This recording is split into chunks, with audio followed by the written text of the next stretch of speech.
کبھی کبھی لگتا ہے کہ جنت تو ماؤں کے قدموں تلے ہے، لیکن شاید جنت الفردوس اسپیشل بچوں کی ماؤں کے قدموں تلے ہوگی۔ ان الفاظ میں چھپے کرب کا اندازہ ہر وہ ماں کر سکتی ہے جو اپنے اسپیشل بچے کو سنبھالتے سنبھالتے صرف اسی کی ہو کر رہ جاتی ہے۔ نہ کوئی سوشل لائف، نہ کسی کے گھر آنا جانا، نہ دن کا خیال، نہ رات کا، نہ نیند کا سکون، نہ جاگنے کی لذت۔ یہ مائیں بعض صورتوں میں اپنی ساری زندگی اپنے اسپیشل بچے کے مطابق گزارتی ہیں۔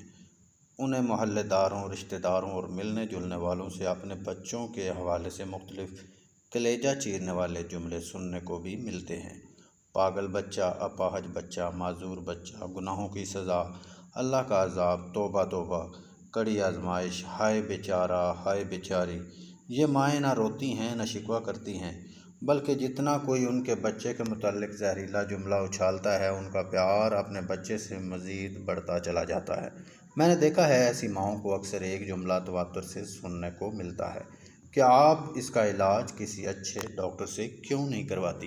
گویا ماں باپ نہیں چاہتے کہ کوئی اچھا ڈاکٹر ان کے بچے کا علاج کرے۔ ان بچوں میں زیادہ تر پیدائشی یا مستقل اسپیشل ہوتے ہیں، اور کئی ایک کی آزمائش تو ماں باپ کے مرنے کے بعد بھی جاری رہتی ہے۔ یہ ننھے فرشتے ہمیشہ ننھے رہتے ہیں۔ ان کے اندر نہ منافقت ہوتی ہے، نہ لالچ، نہ خود غرضی، نہ یہ جائیداد میں حصہ مانگتے ہیں، نہ شادی کر کے ماں باپ سے الگ ہوتے ہیں۔ لیکن ہم ایک ایسے معاشرے میں رہتے ہیں جہاں کئی جوہلا ایسے بچوں کو دیکھ کر کانوں کو ہاتھ لگانے میں ذرا شرم محسوس نہیں کرتے۔ میرا ماننا ہے کہ یہ بچے قدرت کا انمول تحفہ ہوتے ہیں۔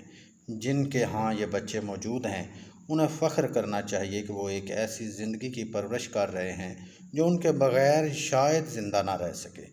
میں نے ان اسپیشل بچوں کی کئی ماؤں کو ایک عجیب دعا مانگتے دیکھا ہے، بہت ہی عجیب اور دل دہلا دینے والی دعا۔ یہ مائیں چاہتی ہیں کہ ان کے اسپیشل بچے ان کی موت سے پہلے خدا کے پاس چلے جائیں۔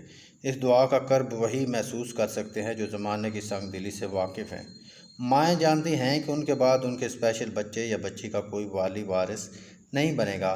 ایک بزرگ کالم نگار جو وفات پا چکے ہیں، ایک دن میرے آفس میں بیٹھے تھے، اچانک اپنی جوان بیٹی کا ذکر کرنے لگے اور تاڑیں مار مار کر رونے لگے۔ انہوں نے جو کچھ بتایا وہ میں یہاں لکھنے سے بھی قاصر ہوں۔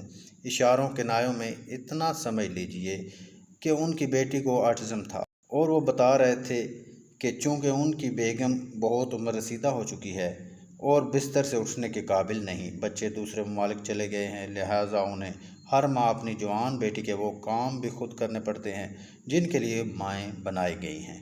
ہچکیوں کے درمیان انہوں نے ایک جملہ کہا جو میرے سر پر ہتھوڑے کی طرح آج بھی برستا ہے۔ کہنے لگے، تم میری بیٹی کو دیکھو گے تو کہو گے کہ یہ تو پریوں کی رانی ہے۔ یہ کالم نگار وفات پا چکے ہیں، اہلیہ بھی خدا کو پیاری ہو گئی ہیں، اور پریوں کی رانی کو اس کے بہن بھائیوں نے قبول کرنے سے انکار کر دیا تھا، لہٰذا کسی ذہنی امراض کے سرکاری مرکز میں بھیج دیا گیا۔ اسپیشل بچوں کے باپ بھی بہت کچھ برداشت کرتے ہیں، لیکن ماؤں کا تو جواب نہیں۔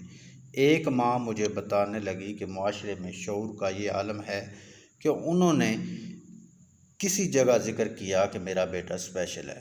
یہ سن کر وہاں موجود ایک خاتون نے اسپیشل کا لفظ سن کر منہ بنایا اور کہنے لگی، تمہارا بیٹا کوئی زیادہ اسپیشل ہے؟ الحمدللہ ہمارے 3 بیٹے ہیں اور ایک سے ایک اسپیشل ہے۔ یہ مائیں رشتہ داروں سے نہیں مل سکتی، اور بعض جگہ رشتہ دار خواتین بھی ایسی ہیں کہ ماں کی پرابلم کو سمجھے بغیر اسے اسی کیٹیگری میں رکھتی ہیں گویا وہ ان جیسی ایک نارمل زندگی گزارنے والی عورت ہے، لہٰذا اسے خود بھی ان کی طرف آنا چاہیے اور انہیں بھی بلانا چاہیے۔ گوجرانوالا کی معروف شاعرہ فرحانہ عنبر بھی ایسے ہی ایک بچے کی ماں ہیں جو نہ حرکت کر سکتا ہے، نہ دیکھ سکتا ہے، نہ بول سکتا ہے۔ میں فرحانہ عنبر کا نام ان کی مکمل اجازت سے شامل کر رہا ہوں۔ یہ بہادر ماں دن رات اپنے بچے کے ساتھ رہتی ہے، شاعری تخلیق کرتی ہے، بچے کو کروٹ بدلواتی ہے اور بچے کی ایک ایک حرکت سے جانتی ہے کہ اب اسے کس چیز کی ضرورت ہے۔ اسی عالم میں رہتے ہوئے اس ماں نے شاعری کی پوری کتاب چلے آؤ نا تحریر کر ڈالی ہے۔ دنیا میں بہت غم ہے اور ہر کسی کو لگتا ہے کہ اس کا غم زیادہ ہے، لیکن لوگوں سے ملیں تو پتہ چلتا ہے کہ ہمارا غم ان کے آگے کچھ بھی نہیں۔ میرا دل چاہتا ہے کہ اسپیشل بچوں کے لیے الگ سے پارکس ہوں، شاپنگ مالز ہوں، ان کے لیے الگ دنیا ہو، جہاں کوئی ان کی طرف تعصب بھری نظروں سے نہ دیکھ سکے۔